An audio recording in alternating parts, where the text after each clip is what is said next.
I am really starting to hate this episode. I have rewritten it 3 times, I've already recorded it once, and I still cannot accurately convey why I was disappointed by this album. So, I'm just going to keep talking until I figure it out. Strap in. This episode is going to suck.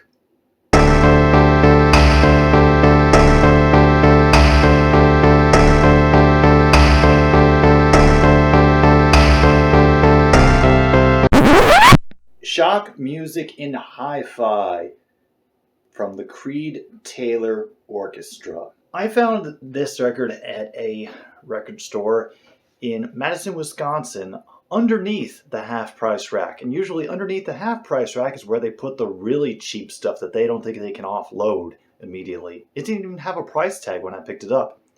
But I was interested by what it promised me, so I took it up to the front. Cashier looked at it and said, wouldn't have expected Creed Taylor's name to be on something like this. What? So, off I went home with my purchase to go look up who Creed Taylor was, and boy, did I ever find it. This is an early project from Creed Taylor's career. I'm talking before he found his own label, CTI, which was one of the premier jazz fusion labels in the 1970s, with recordings by Freddie Hubbard and Stanley Turrentine being big splashes for them, before he went over to A&M and turned Wes Montgomery and Paul Desmond into cash cows, which would later get, reevaluated and enjoyed by people, before he founded Impulse Records and created the house that Coltrane built, as well as signed John Coltrane. Before he produced Gets Gilberto, the album that brought bossa nova to the honkies in the early 60s. Before he produced Ray Charles's Genius plus Soul equals Jazz, the first album that he recorded after Ray left Atlantic Records. Before all that, he was head of A&R for ABC Paramount Records.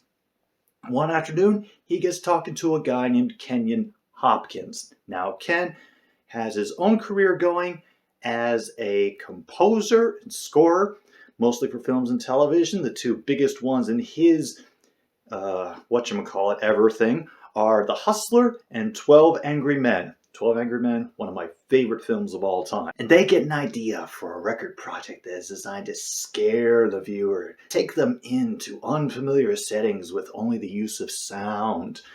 And that's exactly what I thought I was getting, was like a ramping up of tension through natural soundscapes. And I kind of have a thing for, library records, sound effects records, soundscape records. You're looking at the person who bought, Sounds of the Big Drag Race. So, It also says on the back of the cover, do not read the descriptions. Let it be a surprise. So I stopped reading, and then I listened to the record.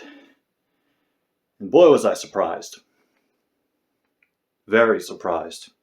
All right, so imagine you are watching a favorite television show or a movie, and they take away the visuals, they take away the dialogue, so there's no characters, no real plot to speak of that you can follow. All you get is the music and the Foley. Now that sounds like it still might work, but the overall effect left something to be desired.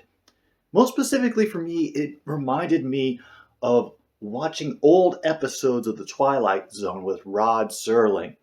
And very much so because of the fact that there is jazz music everywhere. As good as the jazz music is, it's still taking away from the mood that they're trying to set.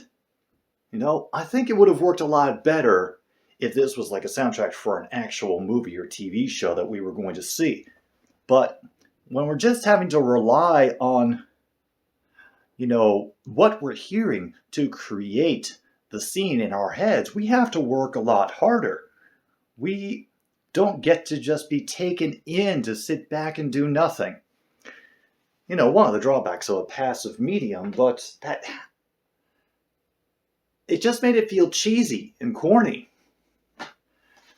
Then again, maybe the cheesy and corniness is the point, as this is the only album from the Creed-Taylor Orchestra collaborations that is available on streaming services. They would do 4 more albums after this, and honestly, I thought that the music on The Nervous Beat and Ping Pang Pong, by the way, the album Ping Pang Pong, not as racist as the title suggests. It's mostly percussion-based stuff. Sorry.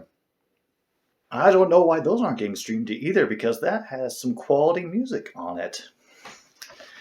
I guess, you know, I don't really have room to talk, since one of my favorite TV shows of all time is Mystery Science Theater 3000, which revels in making fun of the cheesy.